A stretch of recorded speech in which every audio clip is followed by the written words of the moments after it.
Ya, setelah saya membaca buku ini, banyak hal yang saya dapatkan dari buku ini yang sebelumnya saya tidak dapatkan, terutama tentang pemahaman-pemahaman baru yang selama ini agama itu hanya sekedar dipandang atau diterima sebagai agama warisan.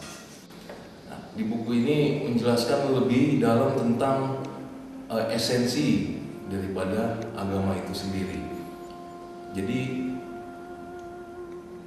sayang sekali kalau Anda tidak membaca buku ini ya, karena buku ini dikemas secara bahasa yang umum bisa diterima, tapi mengenai kepada esensinya, pemahaman-pemahaman yang selama ini diterima oleh masyarakat umum pada umumnya umat Islam, di mana hanya menerima ajaran itu atas dasar tadi dogma-dogma yang menjadi sebuah ritual-ritual yang mekanistik ya. Tapi di buku ini menjelaskan banyak hal tentang apa itu pengertian jiwa, apa itu hati. Kalau Anda membaca buku ini, usahakan Anda fokus, karena tatkala Anda masuk dan membaca dengan fokus, maka Anda seperti masuk ke dalam alam penulis, di mana esensi itu mengena ke dalam diri kita dan kita seperti berdialog dengan buku tersebut.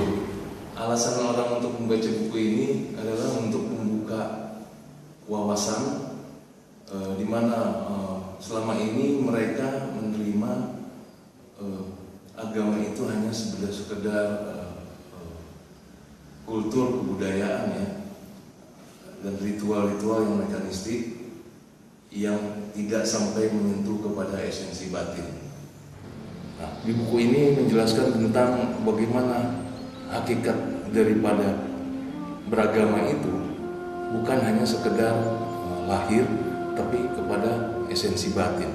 Jadi agama itu di buku ini menjelaskan tentang perpaduan antara syariat dan hakikat yang selama ini orang-orang umat Islam sekarang tidak memahami dan hanya memahami sekedar lahir-lahirnya saja.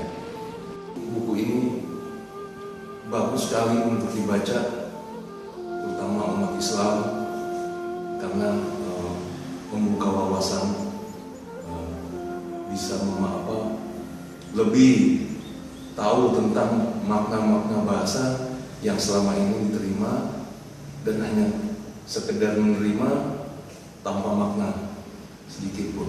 Jadi buku ini menjelaskan tentang esensi dan menurut saya sangat luar biasa.